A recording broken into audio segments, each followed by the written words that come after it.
जैसे राष्ट्रपति पद है, कोई स्त्री पुरुष नहीं, वो पद है, उसमें कोई भी जा सकता है। हमारे भारत का कोई भी अधिकार, वो एक पद है, उसमें कोई भी जा सकता है। ऐसे ही गोपी एक पद है, गोपी भाव एक पद है। जैसे सखा भाव तो लगता केवल पुरुष जा सकते, नहीं, कोई भी बालक, वृद्ध, स्त्री, पुरुष, कोई भी भगवत सखा भाव कर सकता है, कोई भी दास्य भाव कर सकता है। ये पदवियां हैं महान प्रेम रस मार्ग की, ये पदवियां हैं, भाव स्थितियां। शांत भाव, दास्य भाव, सख्य भाव, वात्सल्य भाव, गोपी भाव। भगवान ने उन ऋषि मुनि, उन श्रुति की ऋचाएं, उन परमहंसों के जिनके हृदय में कांता भाव प्रकट हुआ, उनको वंशीनाथ से मोहित करके अद्भुत रास सुख प्रदान किया।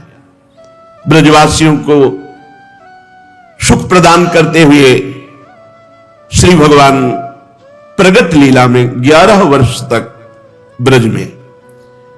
उद्धव जी विदुर जी से कहते हैं, इसके बाद भगवान श्री कृष्ण अपने माता पिता देवकी वसुदेव को सुख पहुंचाने की इच्छा से बलदेव जी के साथ अक्रूर जी के द्वारा मथुरा पधारे। वहां शत्रु समुदाय के स्वामी महाबलवान कंस कोई साधारण बलवान नहीं था। कोयलिया पेड़ हाथी 10,000 हाथियों का बल लगता था, उसको अपने अधीन किया। बड़े बड़े राजाओं को परास्त ऐसे खेलते हुए कर दे। तब जरासंध जैसा महाबलशाली राजा, जो 20,000 राजाओं को बंदी बनाए हुए था, अपनी 2 पुत्रियों का ब्याह कंस से किया, रीझ कर। यह ऐसा महाबलशाली भगवान कंस को ऊंचे सिंहासन से केस पकड़कर घसीटते हैं। क्यों? इसने देवकी जी का सर्वप्रथम केस ही पकड़ा था गला काटने के लिए। जब आकाशवाणी हुई कि 8वां पुत्र तेरी मृत्यु का कारण बनेगा, तो आज जिससे पुत्र होगा उसी को नहीं रखूंगा। भगवान ने सिंहासन से पटक दिया, पटकते ही उसके प्राण चले गए और उसको केस पकड़कर घसीटा। वही भगवान संदीपनी मुनि के द्वारा अपना शिष्यत्व पुष्ट करने के लिए एक बार उच्चारण किए हुए सांगोपांग चारों वेदों को धारण करते हैं। कौन भगवान पढ़ रहे हैं? जिनकी श्वासों से वेदों का प्रादुर्भाव हुआ है। जाकी श्वास वेद श्रुतिचारी सो हरि पढ़े, यह अचरज भारी शिष्यत्व। जो लोग कहते हैं बिना गुरु के क्या कल्याण हो सकता है, उनको उदाहरण लेना चाहिए। क्या जगत गुरु भगवान श्री कृष्ण को किसी के शिष्य बनने की आवश्यकता है? कौन सा ज्ञान प्राप्त करना है, कौन सा मंत्र, जितने ज्ञान सब आपके ही तो हैं। क्या भगवान मर्यादा पुरुषोत्तम श्री राम को किसी को गुरु बनाने की जरूरत है? लेकिन योग वासिष्ठ में देखिए, गुरु पद में वशिष्ठ जी विराजमान और भगवान शिष्यत्व स्वीकार करके ज्ञान प्राप्त कर रहे हैं। हे श्री राम, आप ऐसा समझिए, वशिष्ठ जी समझा रहे।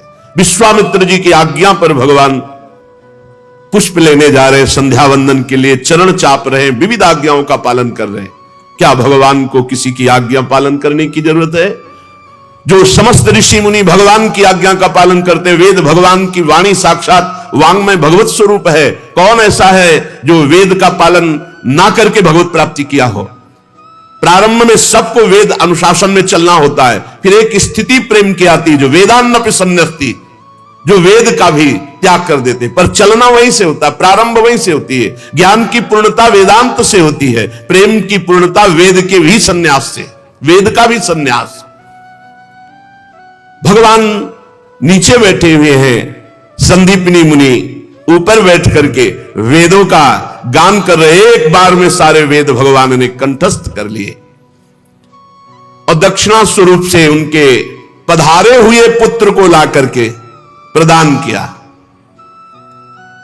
भीष्मक नंदिनी रुक्मिणी के सौंदर्य से,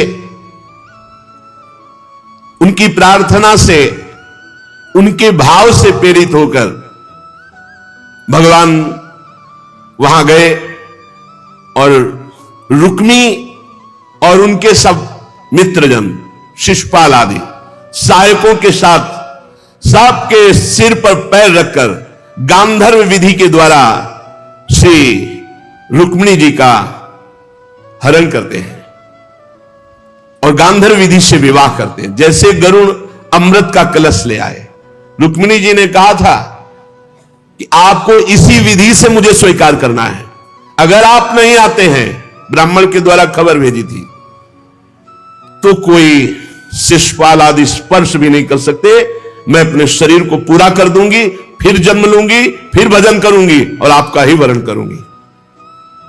भगवान ने, रुक्मिणी जी ने जैसा चाहा था वैसा ही किया। हमारे प्रभु का स्वभाव है, जैसे जो लोग समझते हैं ना कि भगवान माखन चोर, भैया जिसके 9 लाख गौएं हो तो वहां बाबा के यहां कुंड बने थे, दूध के, दही के, घी के। अगर लाला दिन भर नए नए कुंडों में नहाए तो भी कम, लाला का नहाना कम हो सकता है, दही कम नहीं हो सकता, दूध कम नहीं हो सकता, घी कम नहीं। रोज हजारों, दसियों हजारों संख्या में तो केवल गोपगण सेवा में थे गौओं की। ऐसा वैभव नंद बाबा का और उनका लाडला।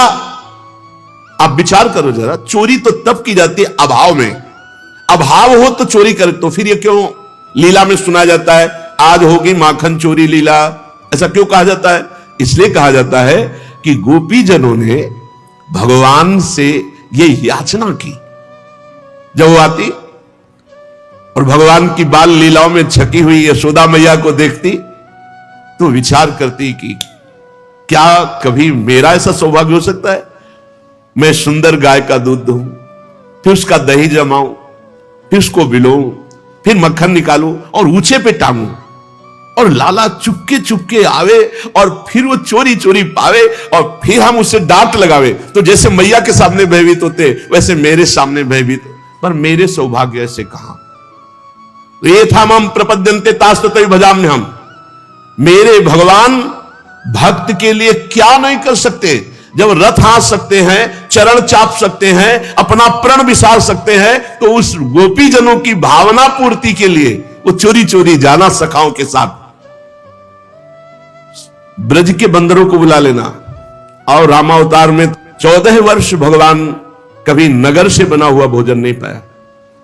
आदेश था 14 वर्ष विशेष उदास जीवन व्यतीत करना। भगवान ने पादुका नहीं पहनी, भगवान कभी किसी नगर में नहीं गए, किसी नगर में नहीं। जब सुग्रीव जी ने बहुत प्रार्थना की, विभीषण जी ने प्रार्थना की, लक्ष्मण जी को भेजा राज्याभिषेक के लिए, भगवान नहीं गए। यहां सखा स्वरूप अपने बंदरों को बुलाते, सब आसपास खिड़की के लग जाते हैं, भगवान उनको पवाते हैं, भगवान सखाओं को पवाते हैं, आनंद उत्सव मनाते। और ये गोपी छुप कर देखती, जब देखती हाँ खा चुके अब भागने वाले, बस सामने आ जाते। प्रभु वैसी डरपने की लीला करते, हाथ पकड़ती, चल बहुत प्रवीण बनता है ना, आज मैया से डांट लगाऊंगी, तेरे हाथ जोड़ू गोपी, मैया के पास ना ले जा। यही सुनने के लिए, यही सुनने के लिए प्रभु भय का स्वरूप धारण करते हैं, विनय करते हैं। गोपी आनंद मगन हो जाती है। कोई कोई तो बहुत ही प्रवीण है, इतने पे नहीं छोड़ती, आज तो मैया के पास ले ही चलूंगी। अब आगे जा रही तो बड़े बूढ़े जब आते हैं तो पहले प्रथा थी घूंघट की, घूंघट। अब हाथ, सखा को एक बुलाया और धीरे से हाथ बदल दिया, आप जाके पहले से ही शयन की लीला की। अब वो गोपी दरवाजा खटखटाती, मैया, हां इधर लालजू बोलते, मैया बहुत भूख लगी है। वो देखो दरवाजे पे कोई आया, मैं देखती हूं। और वो ऐसे कहती थी, मेरा लाला चोरी नहीं करता, मेरा लाला बड़ा सीधा है, देखो आज पकड़ के लाई हूं। यशोदा भैया हंस रही है, तो भैया तुम्हें हंसी क्यों? बोले किसको पकड़ के लाई? मेरा लाला है। अरे मेरा लाला तो अंदर से पूरे ब्रज मंडल को आनंद में डुबोए। प्रभु भगवान चोरी करेंगे? भगवान को किसी वस्तु का अभाव है? अरे आप उस स्वरूप में मत मानो कि सच्चिदानंद त्रिभुवनपति भगवान, अरे तो अकेले लड़का है नंद बाबा के, कुछ कमी है? वो 10, 20, 50 मन रोज मक्खन बांटे, कमी है वहां? बाबा के 9 लाख गौएं, 9 लाख गौएं, और ऐसे तो नंद बाबा केवल, और नंद बाबा के भाई है और सबकी गौएं हैं। अरे लाला के पास कभी क्या है? हमारे प्रभु अपने भक्तों को सुख प्रदान करते हैं। रुक्मिणी जी ने जैसा चाहा वैसे ही भगवान ने उसी विधान से रुक्मिणी जी को स्वीकार किया। स्वयंवर में 7 बिना नथे हुए बैलों को कब्जे में करके नागनिजिति सत्या से विवाह किया।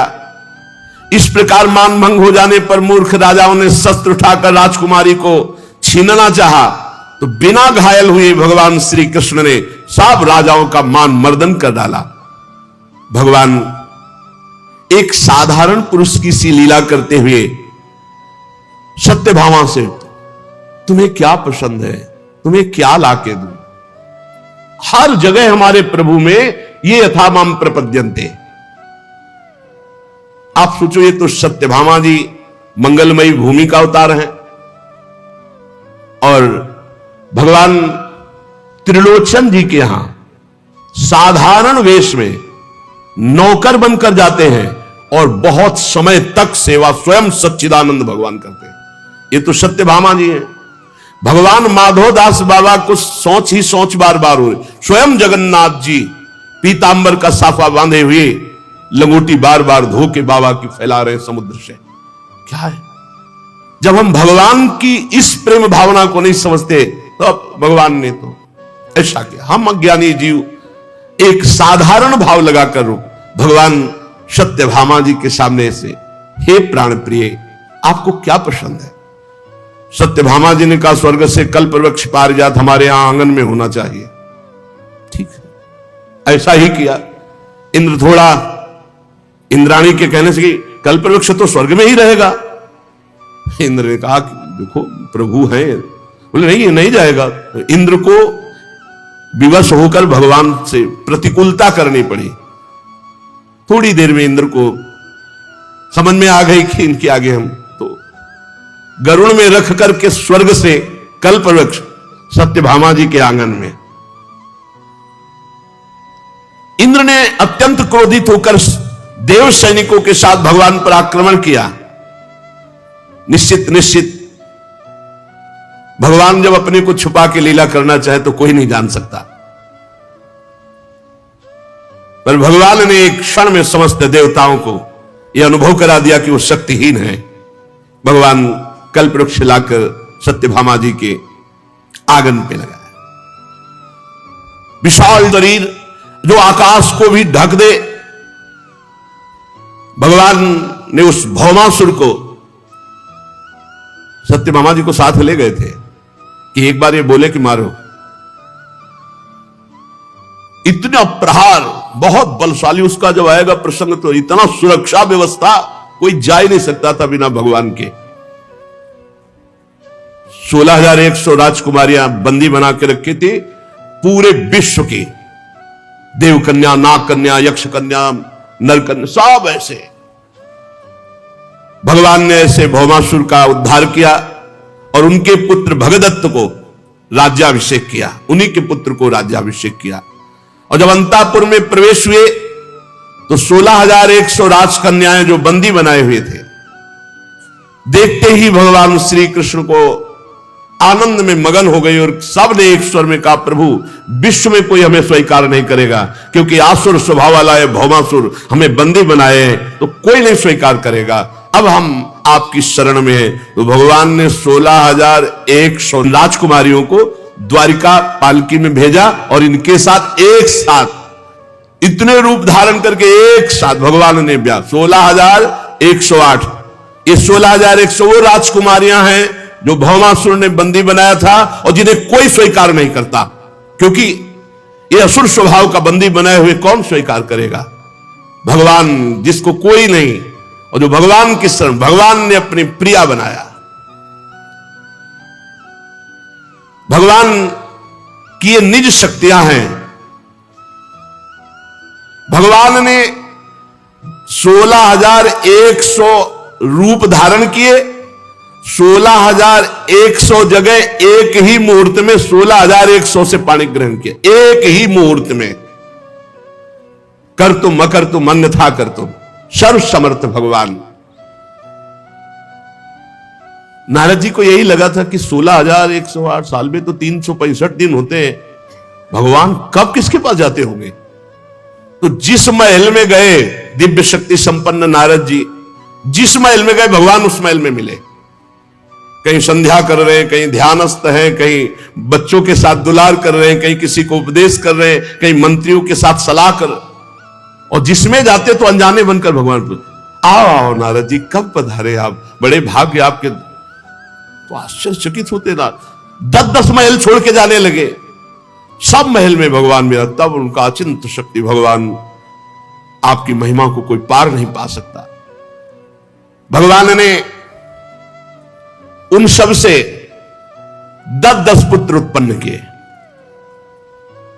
अरे हम सब उन्हीं के उत्पन्न किए हुए हैं, सबके पिता भगवान ही है। एक संकल्प मात्र से अनंत ब्रह्मांडों का सृजन हो गया, तो 10-10 पुत्रों को प्रकट होना कोई बड़ी बात है। कालयवन, जलासंध, शाल्वादि, ये ऐसे महाबली जिनको केवल भगवान ही, दूसरा कोई नहीं। भगवान ने अलौकिक शक्ति के द्वारा इन सब का उद्धार करवाया। विदुर जी, आज मैं उन भगवान से रहित हो गया हूं। वो मेरे प्रभु अंतर्धान हो गए, जिन्होंने संबलासुर, द्विविद, ये द्विविद जो बानर है ये भगवान राम की सेना में था। द्विविद, मयंद, नील, नल, अंगद, गद, विकटास, दधिमुख, केहर, निसठ, सठ, जामवंत, बलरास। ये द्विविद बहुत बड़ा बलवान। जब भगवान राम की भुजाओं को देखता तो उसको लगता है एक बार इन भुजाओं से हमको, लक्ष्मण जी बड़ी दृष्टि से देखा कि प्रभु की तरफ तू देख रहा है, अरे तेरे लिए तो हम ही काफी है। वो भगवान श्री राम जी ऐसे, तो लक्ष्मण जी चुप। इसीलिए अगला अवतार बड़े भाई के रूप में लिया कि बार बार तो हमें दबा देते हो, हम नहीं मानेंगे। भाई बलराम जी के रूप में, जब बलराम जी के रूप में आए तो द्विविद जो है बड़ा उपद्रव मचाए। पूरी की पूरी द्वारिका डुबोने के लिए समुद्र से जब ऐसे करता तो जैसे वो ज्वार भाटा ले जाते कि प्रांत का प्रांत डूब गए, ऐसा कर। द्विविद ऐसा थोड़ी बानर था कि छोटा मोटा डाल से कूद गया। रावण की नगरी में प्रवेश करने वाले छोटे बानर नहीं होते थे। रावण ऐसा महाबली नहीं था, जिधर जाके भुजा ठोक देता था लोक के लोकपाल खाली हो जाते थे। ऐसे बानर थे भगवान के पास। पढ़ के आगे भागवत में ही आएगा। अभिमान में आकर के बलराम जी रस में, आनंद में, विलास में थे। प्रांत का प्रांत ऐसे डुबो रहा था, ऐसे करता तो प्रांत का प्रांत बाढ़ आ जाती समुद्र के पानी से। बलराम जी ने देखा लक्ष्मण रूप में तुमको नहीं समझा पाए, लेकिन इस बार हम तुम्हें परम धाम में भेजेंगे। हम ज्यादा समझाना नहीं जानते हैं। बलराम जी ज्यादा समझाना नहीं जानते। आगे प्रसंग में आएगा, हस्तिनापुर गए, एक प्रसंग में आता तो समझाया, नहीं समझ में आया, तुरंत हल मूसल का चिंतन किया, मारा हल और कहा पूरी हस्तिनापुर को चकनाचूर करके गंगा में डूबे। आज भी ऐसे गंगा की तरफ झुकी हुई बलराम जी शेषावतार द्विविद को मार के घोसे में मर कि किसी अस्त्र शस्त्र की जरूरत नहीं, आशा प्रहार किया, खून बमन करते हुए जाओ भगवान के पास आनंद लो जाकर।